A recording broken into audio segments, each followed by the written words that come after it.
You've already spoken. She's already spoken. Councillor Cook? So, Yeah, Councillor Cook? so at this point in time, even though the board has operated since inception without any undue direction from where they were going, they always operated as a advisory board to the council. All the recommendations were brought to council. They did nothing, they didn't act autonomous. They didn't act as a forum. They didn't act as anything outside of the norm. Right now, there's a pending tender out there that could possibly come to the board on Thursday night, which at this point in time should not even be acted on until such time as the board is what you're saying. So if that's the case, then tender's good for 90 days.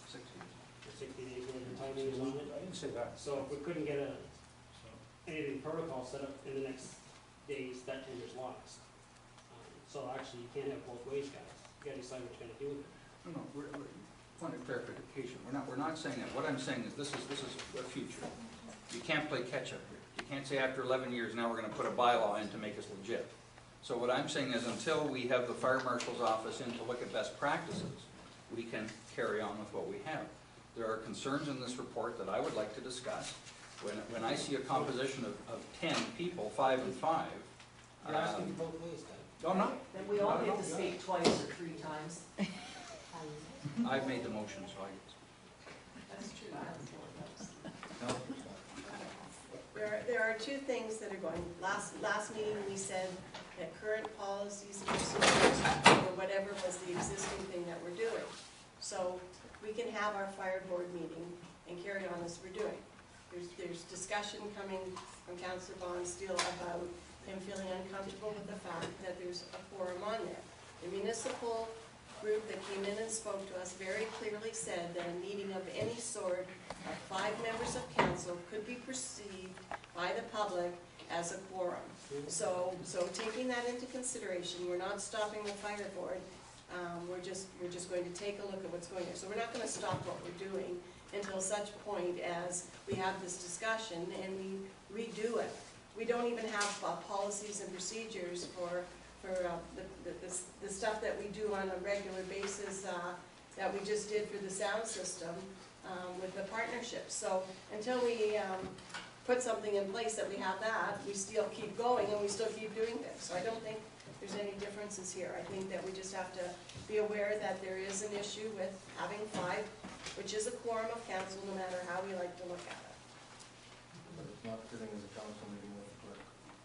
I'm understanding that. I'm just telling you that the municipal people sat here and told us you brought them in to teach us things. I'm just repeating something I was being taught. There's a bylaw in place, and it's a good bylaw. There needs to be roles and responsibilities put into place, and actually that should happen for a number of our communities. Mandate, roles, responsibilities. That's best practice. I totally agree with that. Okay, if we have to bring the fire marshal in, then we bring Barry Card in with him.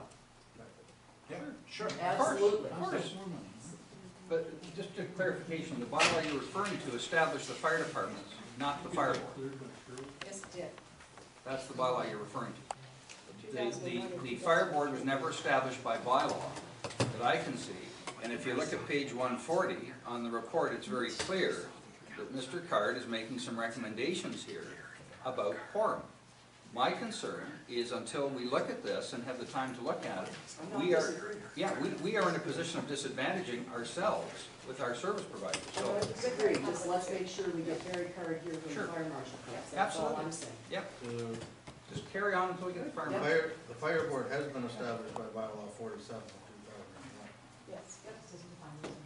Fire department. There's a bylaw to establish a fire department. We have, you mentioned there's been no established. No, the bylaw for fire board, but not the terms of reference and the roles and responsibilities. Okay. Right? So what are we doing with this report? We're going to table it? Just table till we get the fire marshal. Have full discussion. Have it on Tuesday or something. Yeah, Tuesday afternoon, bring Barry. Have it done. We're going to carry on with our fire board meeting on Thursday night. Quorum, That's Business as usual. Yeah. Deputy Mayor Day. I'm just actually not convinced why Barry Card needs to be there, to be honest. Like, does he really need to be there? I mean, obviously the fire marshal will know it's proper procedure because he's very informed about all the fire departments throughout the municipality, and throughout the province, or whatever our area is, so isn't that sufficient? Well, Are we may I not know- overkilling by bringing in the lawyer? May I answer to that? When she's finished, Oh, I'm sorry, I do apologize. Go ahead. okay. Mr. Carr is going to be instrumental, really good, because he knows the municipal act inside and out. The OFM, the fire marshal, is instrumental because they know the fire protection prevention act inside out. Now, fire marshals don't like fireworks, okay, because the fire protection prevention act really doesn't put anything in place there for them. But the municipal act does, under service boards. So we have to kind of get both acts together, if you want two laws together, and create something that fits, that's good, that's gonna have rigor. I don't know what other municipalities are doing, whether we left over, whatever, but I'd like to be able to do it and say we have something which is right, and we'll do it right. If it turns out that the OFM and the Fire Protection and Prevention Act takes precedence over the municipal act of service boards, and we'll work accordingly, or the other way, or, but we need to have him here, I think, just to clarify, yeah, it's a good way to go. I know, we've got two legislative bodies, right? We've got two acts at play here, and they both go around the issue. One doesn't really put anything in place, which is the Fire Protection Prevention Act for boards. There's nothing in there for boards. Yet, the Municipal Act does under service boards, but that's other stuff for utilities to, whatever we want the board or the committee for. So, there has to be a meeting somewhere in between there, so. My comment is I don't see anything that's broken here, we're trying to fix something. Yeah, this bylaw establishes the fire board as well, it's in the bylaw. Let's move on. Okay, motion to table? No, deferred, not table? Do you want deferred? Table. Yeah, Motion was to defer. Yeah. Motion was to defer. All in favor? Vote? Carried.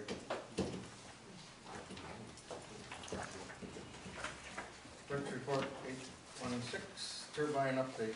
Just a brief update on what we've done to date with the wind turbine. I don't know whether the premier's designation today will make any changes. Councilor Boston? Yeah, I'm not gonna make a motion, I have a question though, through you to the clerk. The last sentence in your report says, a staff review committee has been formed to work together on the agreement and the completion of the municipal consultation form. So this is just the staff putting together the report that you're gonna bring to us, hopefully in November. We're gonna set a date tonight, is that? It's twofold, actually. Okay. One is an agreement that council will hopefully have the companies, so, first of all, you have asked for moratoriums for certain purposes, and Right. to date, there's been no response. Maybe with this new announcement, there might be movement on that, but if there's not, we want to have everything in place. So the staff review committee will be looking at the agreement. We've made a list of a number of items, we have 74 items that we would like to see in an agreement. Some of them are drainage, and some of them are even just identification, there's pretty issues that need to be talked about with the fire departments and things like that. The other one is the municipal consultation form, which is, it's a government form, it's before they can do the renewable energy approval in the reapplication, and this municipal consultation form. And the one we've got from Suncor is 3 binders that are 4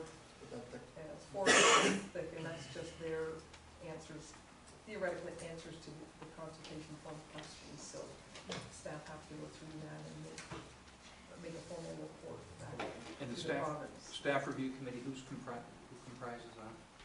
So far, it's Brent, and I'm not sure who he will bring in, depending on what the issues are. There'll be the drainage issues, there's water and sewer issues, there's road issues. So this is housekeeping, doorknob stuff that we're looking at, right? Thank you, Mr. Russell. Yeah, well, I just, I didn't want to, I wasn't here. As I mentioned, it is the items that we would like to have in place to protect municipal assets and infrastructure. And so that would be what was in the agreement. Councilor Holmes? So no, just clarify, so it's twofold, you're going to come back with a draft development agreement, Yes. and also a report, the consultation summary is going to go back to staff. Yes, the draft of that, you'll see both of those. So I'll move the recommendation, and I guess the idea is you're gonna come back with the draft